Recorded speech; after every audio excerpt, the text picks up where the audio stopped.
Hey guys, it's Daniel and Mariah here, and today we were talking about something a little different. What are we going to be talking about today? It's kind of edgy and controversial, actually. And there's been this girl coming from Laguna Beach named Bobbi Althoff who's been taking the internet by storm. You may have seen her. Crushing these interviews with Lil Uzi, recently Mark Cuban, and she did one last week with Drake, which is really compelling. I have a question. Yeah. Is Lil Uzi and Lil Yachty the same person? Different people. Okay. So I was wrong. Okay, it's Lil. So it's Lil Yachty. Because there's so many Lils that Lil Baby, Lil Uzi. Actually, sometimes and it's like Lil Uzi Vert. Is that a different person? No, Lil Uzi and Lil Uzi. It's almost like saying Daniel and then Daniel Smith. Okay. It's like Lil Uzi. Okay. And it's like Vert is like his stage last name, I guess. Okay, so those guys are the same person. Yeah. Anyways, bottom line is Lil Yachty, Bobbi Althoff, Drake, taking the internet by storm. And she's like, has this neat kind of humor where it's like, people say it's like the dry British humor. Yes. And I'd say also Canadian. Like, there's people who, I don't know, is this show The Office Canadian or American? It's American. Okay, so it's almost but it's like derived from a British show originally. Yeah. So it's almost like The Office-esque, kind of that look at the camera with the awkward face, kind of the monotone, and she's just like killing it. Like, I know it's kind of really leans into the awkward. Totally. And I know some people's humor love it, but some people don't love it. People don't get it. Anyways, it's mixed reviews. All that to say is her conversation with Drake was amazing. I thought it was really funny. We are Drake fans. I think there needs to be a space where you're a fan of someone, but you don't necessarily subscribe to everything that their life represents. You're a fan, but you're not a stan. So I like that. You're a fan, but you just like, is that off the dome? Anyways, there needs to be a space where you're a fan of their music, their art, but not necessarily the way they live their life. So obviously we're Christian. There isn't a lot of things about Drake's life that would be congruent to ours, but we love his stuff. So it was great to see that interview. He's really funny and personable.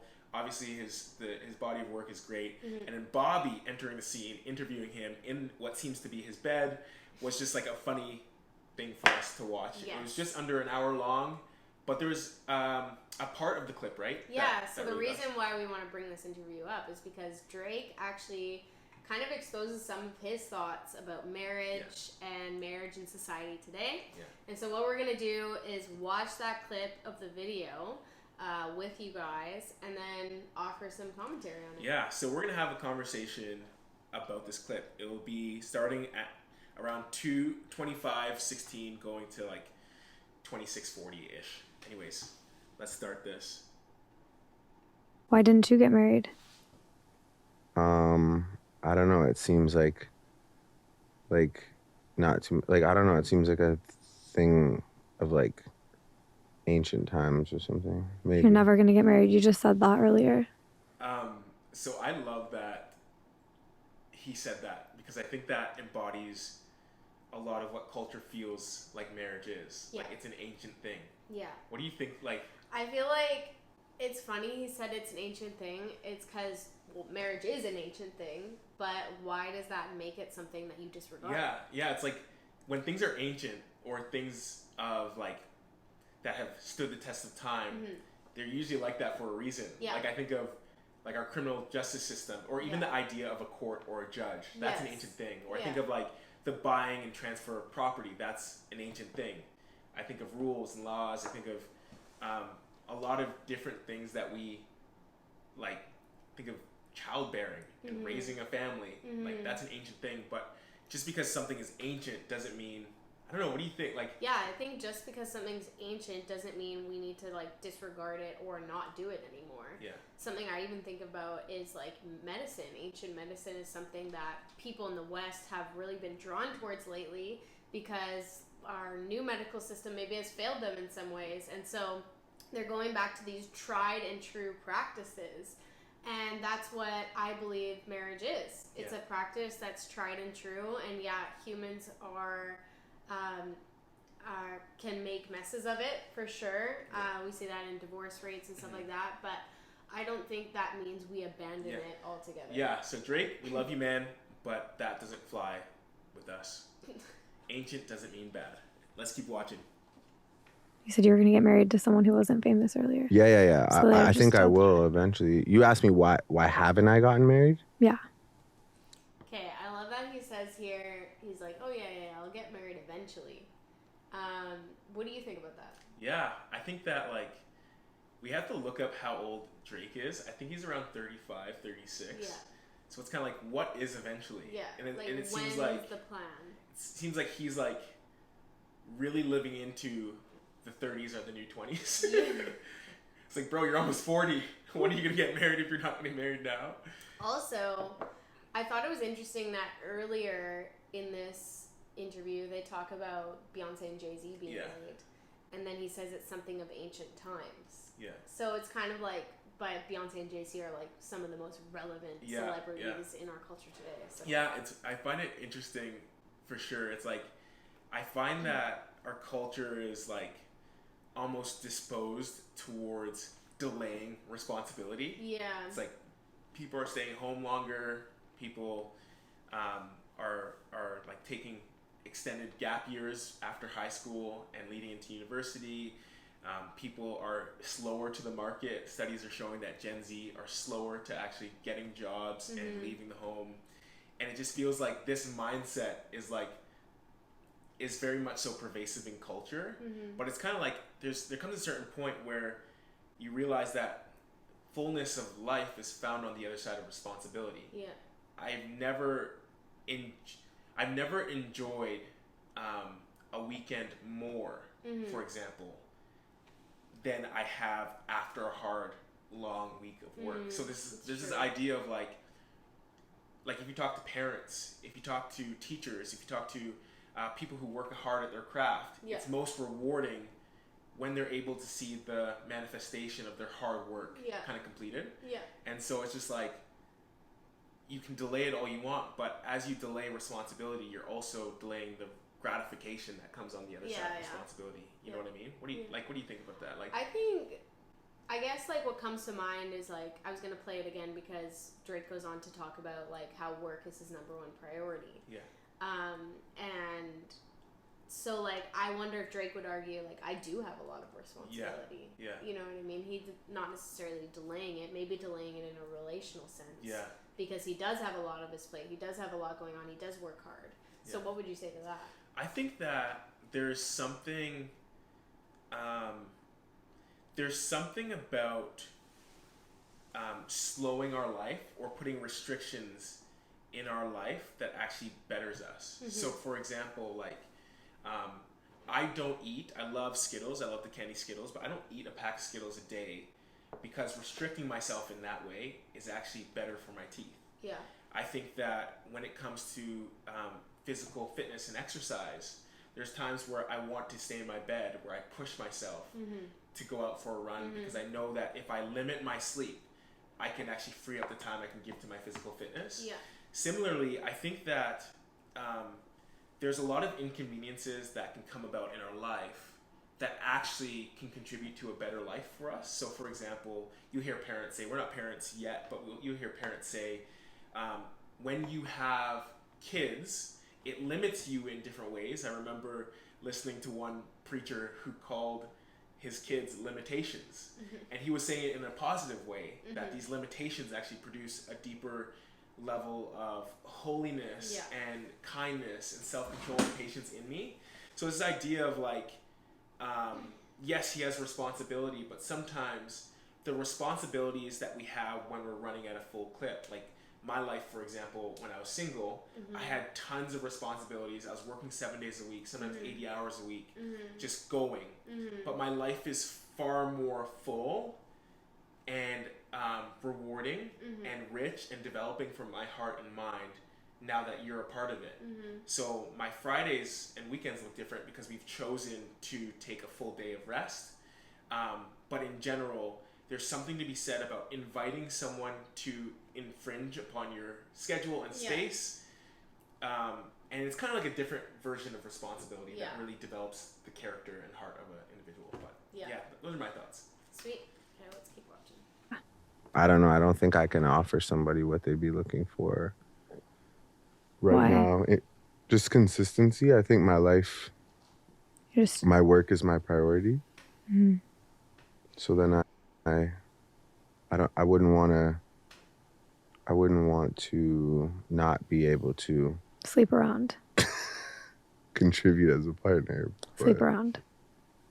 Don't lie. We know what people glimpse into what your relationship is like. Judgy. I think we can stop it there.